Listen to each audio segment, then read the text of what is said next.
नमस्कार, कुरुक्षेत्र भूमि न्यूज में आपका स्वागत है। आज कुरुक्षेत्र भूमि पहुंचा है कैथल डिस्ट्रिक्ट हल्का के लायत गांव सेरदा गांव में। यहां हमारे साथ मौजूद है राजेश भावी सरपंच जी।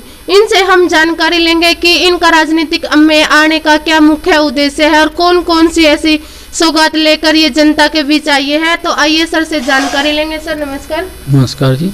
सर कुरुक्षेत्र भूमि न्यूज में आपका स्वागत है। वेलकम जी सर। सर आपका राजनीतिक में आने का क्या मेन पर्पज है? गांव का विकास मेन पर्पज है जी। सबसे पहले मेन मुद्दा ये हमारे गांव का पानी की निकासी। यहाँ गंदगी बहुत फैली हुई है जी। तालाब बिल्कुल सफाई नहीं है तालाबों की। दूसरा मकसद है जी हमारा गांव के सबसे बड़ी आपके गांव की सबसे बड़ी ये समस्या है। और ये समस्या कितने दिनों से है? ये तो काफी समस्या है, 15-20 साल से है जी। जी सर। आज तक इस समस्या कोई निवारण नहीं हुआ जी। जी सर। सबसे मेन समस्या हमारे गांव की पानी की निकासी की है जी। सर आपके गांव की कितनी आबादी है, कितने वोट है और कितने? जैसे गांव की आबादी जी कम से कम भी 12,000 के आसपास है और वोट हैं 57-58 वोट हैं जी। जी सर। जैसे कि सर आज का टाइम में बेरोजगारी बढ़ती जा रही है, तो युवा साथी बेरोजगारी के कारण नशे की ओर आकर्षित होते जा रहा है। तो अगर आप सत्ता में आते तो आप युवाओं के प्रति क्या सोच रखते और उनका मन हटाने के लिए, फ्यूचर बनाने के लिए ऐसी कौन कौन सी मुहिमें लागू कराना चाहोगे सरकार से? में एक ही मकसद है जी। हमारे गाँव में बच्चे भर्ती की तैयारी करते हैं जी आर्मी की। वहाँ स्टेडियम बनेगा जी उनके वास्ते और कोच मिलेगा उन्हें जी ट्रेन करने के लिए। है या नहीं है सर कोच? नहीं, कोच नहीं है अभी जी। सर कौन कौन से आपके गांव में टूर्नामेंट हुई है अभी, और आप सत्ता में आ जाओगे तो ऐसी कौन कौन सी टूर्नामेंट कराने? हमारे गांव में टूर्नामेंट जी अब 1 मंथ पहले एथलेटिक्स हुई है जी रेस जी। उससे पहले जी कोई टूर्नामेंट नहीं है। यही भी बच्चों ने करवाई जी जो आर्मी की तैयारी कर रहे हैं बच्चे। जी सर। लड़कियों के प्रति सर क्या सोच रखती है? जैसे गवर्नमेंट एक तरफ नारा देती है बेटी बचाओ बेटी पढ़ाओ, बेटियों को इक्वल रखो, बेटियों को समानता दो, बेटियों को हर उस लेवल पे हर अधिकारी पर बेटियां हों, तो लेकिन फिर भी सर आज के टाइम में लड़की अपने घर में भी सुरक्षित नहीं है। आपने सुना भी होगा 2012 में निर्भया हुआ था, फिर दिशा का हुआ था, फिर प्रियंका रेड्डी का और फिलहाल मनीषा रेड्डी का हुआ है। और 1 साल की बेटी के साथ भी सर यही हाल हुआ है। तो आपकी क्या सोच है? क्या हमारी तो सोच ये है गांव नहीं सर, हमारी सोच ये है भी गांव में कॉलेज है, हम उसे सरकारी बनाएं, हमारे गांव की बेटी गांव में ही पढ़े ताकि बाहर न जा पाए। जी सर।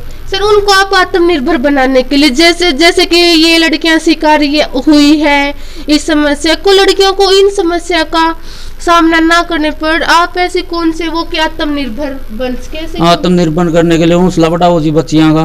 जी सर। यही है जी। पेरेंट्स हैं जो माँ बाप हैं, बच्चियों का हौसला बढ़ाओ भाई, गलत आदमी के संगत में ना जाए, जो भी गलत कंपनी उसकी संगत में ना जाए, बिल्कुल आत्मनिर्भर बने। बस यही है जी। आपके गांव का आशीर्वाद आपके सिर पे रहता है तो सर आप सत्ता में आने का मौका मिलता है। तो जैसे कि आपका गांव डिस्ट्रिक्ट के लगते ही है, तो आप अपने गांव का सौंदर्यीकरण किस प्रकार कराना? हमारा तो एक ही मकसद है, गांव का विकास होना चाहिए जी किसी भी तरीके से हो। जैसे ये फिरते हैं घर घर वोट मांगने फिरते हैं, बिल्कुल 5 साल गांव को के लिए देने चाहिए जी। कोई भी कैंडिडेट है, कोई भी आओ सत्ता में, मैं आऊँ या कोई और आओ, तो गांव को 5 के 5 साल या वैसे ही देने चाहिए। जैसे ही घर घर वोट मांगते फिर नहीं, वैसे ही देने चाहिए। गांव का विकास मेन मुद्दा है। सब एक बात है जी, गांव में कोई सफाई का तरफ ध्यान नहीं है, पूरे गांव में गंदगी फैली हुई है। मेन मुद्दा जी विकास का। जी सर। जैसे बात करें हम किसानों की, किसान सर आज रोड पे उतर चुका है और किसान एक ऐसा है जो रीढ़ की हड्डी है। किसान ही हर इस इंसान का पालन पोषण पेट भर करता है और वो आज रोडों पे धक्के खा रहा है। उनकी फसल रोडों पे ऐसे ही कहीं कहीं इर्द गिर्द, और बारिश का मौसम भी है और गवर्नमेंट ने अध्यादेश लागू किए। तो आपकी क्या सोच है उनके प्रति और प्रशासन से क्या निवेदन? प्रशासन से ये निवेदन है कि जो चल रहा था ठीक चल रहा था जी। किसान अड़तियों के बिना किसान अधूरा है जी। ये अध्यादेश बिल्कुल नकार है गया है, ना ये कामयाब होगा जी। जो मंडियों से जुड़ा हुआ है किसान, आड़तियों पे निर्भर है, आड़ती किसान पे निर्भर है, किसान आड़तियों पे निर्भर है। देश बिल्कुल भी नकार है जी।